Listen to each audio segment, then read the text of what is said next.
بسم اللہ الرحمن الرحیم صلی اللہ علیہ وآلہ وسلم۔ ایسا عمل جو آپ کی زندگی بدل دے۔ درود پاک کی فضیلت اور استغفار کی فضیلت ایک بار ضرور سنیں۔ درود پاک کا ایک واقعہ میں آپ لوگوں کے ساتھ شیئر کرنا چاہوں گی۔ شیخ صالح کا واقعہ ہے جو کئی سال مسجد قباء کے امام رہے ہیں۔ ان کے ساتھ ایک واقعہ پیش آیا کہ ان کے دل کا آپریشن تھا۔ جب آپریشن سے فارغ ہوا اور دوسرے کمرے میں ان کو شفٹ کیا گیا، واقعہ وہ خود بتاتے ہیں اور قسم کھا کر بتاتے ہیں کہ میں جب دوسرے کمرے میں شفٹ ہوا اور کچھ مشینیں لگائی گئی، اس نے ایک دم سے آوازیں نکالنا شروع کی۔ جب آوازیں نکالنا شروع کی تو نرس نے ڈاکٹروں کو بلایا۔ جب بہت سارے ڈاکٹر آئے اور حیران ان مشینوں کو دیکھ رہے تھے تو میں نے ان سے پوچھا کہ کیا بات ہے، تو ان ڈاکٹروں نے کہا کہ ابھی تو ہم نے آپریشن کیا ہے، ہم نے آپ کے دل کے والوں کو کھولا ہے، لیکن آپ کے دل پر کچھ اور خون جم گیا ہے جس سے آپ کی موت واقع ہو سکتی ہے، اس لیے ہم کو دوبارہ آپریشن کرنا پڑے گا۔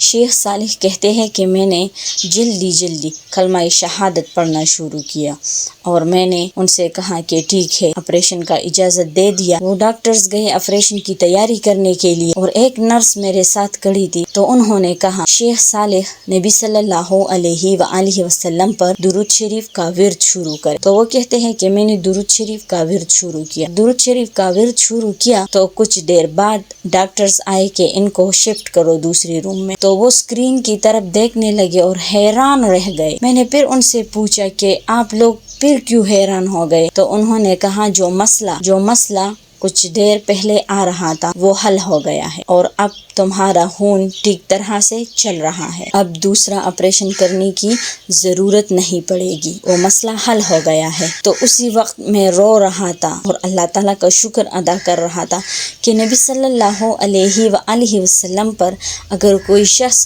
دل سے درود شریف پڑھتا ہے نا تو اس کے سارے مسئلے حل ہو جاتے ہیں، چاہے بیماری ہو، چاہے مشکلات ہو، چاہے تنگ دستی ہو، چاہے اس کی کوئی حاجت ہو، سب مسئلے اللہ تعالیٰ حل کر دیتے ہیں جو درود شریف کا کثرت سے ورد کرتا ہے۔ استغفار کے بارے میں نبی صلی اللہ علیہ وآلہ وسلم کا ارشاد ہے، ایک صحابی نے نبی صلی اللہ علیہ وآلہ وسلم کے خدمت میں حاضر ہو کر اپنی مالی تنگ دستی کا تذکرہ کیا تو آپ صلی اللہ علیہ وآلہ وسلم نے فرمایا کثرت سے استغفار کا اہتمام کرو، تمہاری تنگ دستی دور ہو جائے گی۔ پھر آپ صلی اللہ علیہ وسلم نے سورہ نوح کی آیات بھی پڑھی جس کا ترجمہ ہے اپنے رب سے اپنے گناہوں کی معافی مانگو، وہ بہت زیادہ بخشنے والا ہے۔ جب تم استغفار کرو گے تو وہ تم پر آسمان سے بارش کو کھول کر برسائے گا اور مال اور دولت کے ذریعے تمہاری مدد کرے گا اور تمہارے لیے باغات بنائے گا اور دریا بنائے گا۔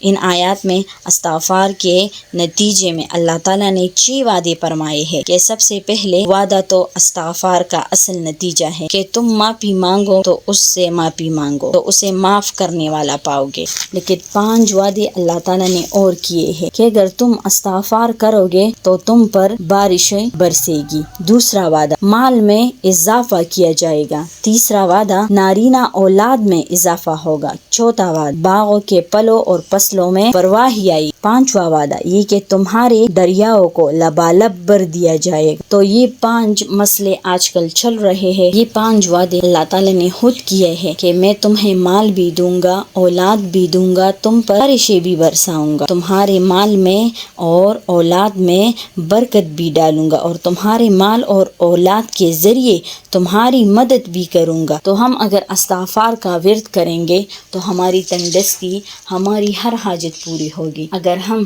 درود شریف کا ورد کریں گے تو ہماری مالی مشکلات، ہمارے ٹینشن، ڈپریشن، جتنے بھی مسئلے ہیں نا درود شریف سے حل ہو جاتے ہیں۔ یہ واقعہ تو آپ نے سن ہی لیا کہ مسجد قباء کے امام کے ساتھ یہ واقعہ پیش آیا تھا، کس طرح سے اللہ تعالیٰ نے اس کی مدد کی اور دوسرا آپریشن نہ کرنا پڑا۔